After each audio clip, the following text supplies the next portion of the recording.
So, question to Leib.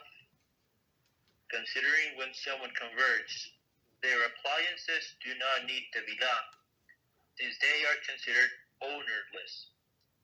Does this also count as if someone has a company of, does this also count if someone has a company of appliances? Could he sell his appliances as if they do not need Teveila?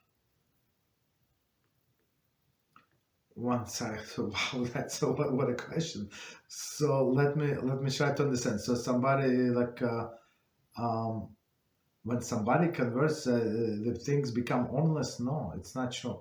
When a convert dies, the things become ownerless. For example, if a person did not marry, right, and he or she does not have any children, right? I mean, from children after they converted. So biological children are not their children. So I mean, in the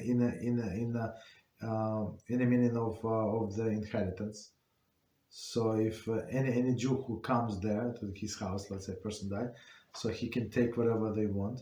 But when person converts, he's a live person. No, it's he or she. It's their things. They belong to them. Right? Can they sell to somebody? Absolutely, they can sell.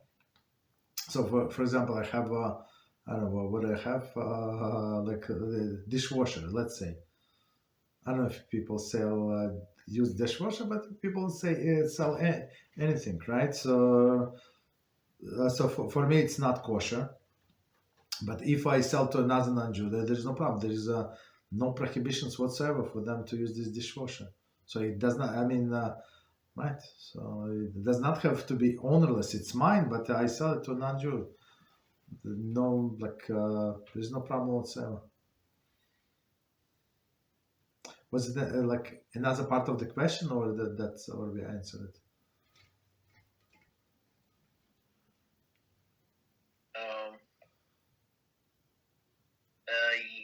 Okay, so could you read this question again? So I mean, I want to show that it's a very unusual question, but very interesting. Go ahead, please. Considering when someone converts, their appliances do not need Teveila since they are considered ownerless. Does this also count if someone has a company of appliances? Could he sell his appliances as if they do not need Teveila? Yeah. Okay. So the answer. I mean, Teveila is only for a Jew, and not only the Jew, but Jew who receives it, who is going to use it. Right. So technically, if I borrow from somebody, and let's say I know that the person did not tovel it, did not put it in the mikveh, so I'm not obligated to do that. I think, and it's a good question. I think I can use it as it is, or I can tovel for him with the blessing. I don't think with the blessing, because I'm not obligated. Right, but for non-Jews, as we said, there is no problem whatsoever. Okay, what else?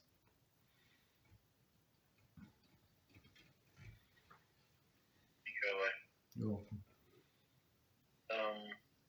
So the question right next to it is kind of tied to this issue of the product being ownerless or not. It says, what about if someone sells the appliances / products to a non-Jew temporarily before their conversion, and then they claim after? But I'm not sure what is the reason. I mean, as we explained, this ownerless does not apply in this case. It's like there is no reason to sell it. You see, I mean, we need to understand what a person is trying to do. Like there is some geniuses, right? So they sell when they sell Chometz on Pesach. So he said, like in a contract, so I sell my chametz. I put it in my kitchen on this top left cabinet, right, and like all of the 3 shelves, 4 shelves with all of the chametz, right, and also in my refrigerator, like on the bottom shelves on the right, I have chametz, and also, and some clowns, what they put because they heard, so and also the dirt of the on the dishes. So I'm selling all of my dishes to a non-Jew. Why? Because there is might be I did not clean it correctly. All of this, right? I did not maybe like or on a pot, like you have a handle on a pot, and maybe you did not clean it correctly. It was overflowing. I'm just making up this story, right? And there is some chametz.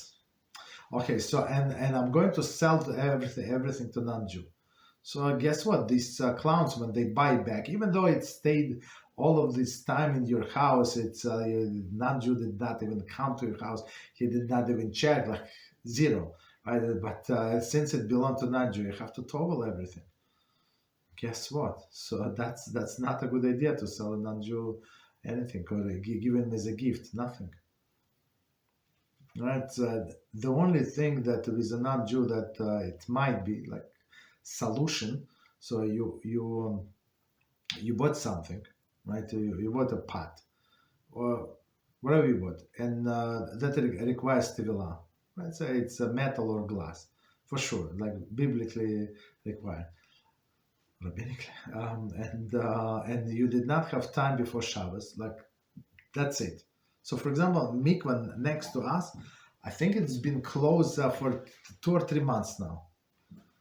I mean, because a few times we came there, so there is a sign.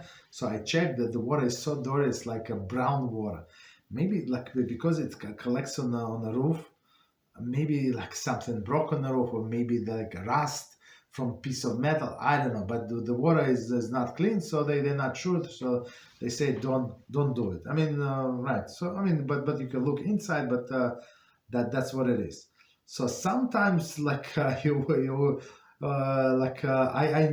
know it. So next time if I need to go, I would call them, call this place and ask them if it's open. But let's say person said no, it was my dream to use this and this for the Shabbos, and guess what? He comes there and you're not able to use it. So in this case, yeah, you can give it a non-Jew as a gift, right? As a gift, and with what is it? The stipulation that he's going to give it back to you, like after Shabbos, and then you borrow from him. So when you borrow, let's say glasses, wine glass, let's say just make it up, right? So you have new set of wine glasses. You give it to a non-Jew before Shabbos, so he becomes an owner. You give him as a gift, right? And then you say, can I borrow from you for Shabbos? He said, absolutely, no problem. So you take it from him. You're not obligated and right to dip it in the mikveh because it's not yours. It's his, and plus you know that it was not used for the food. So I mean, it does not absolve you from dipping, but at least for 1 day you can use them.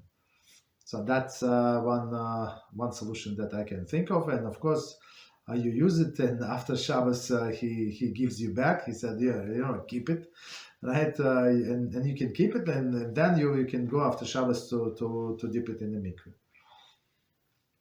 Right, but otherwise don't play with fire. Don't give your all the plates, because why? Because you would need to like kosher them again.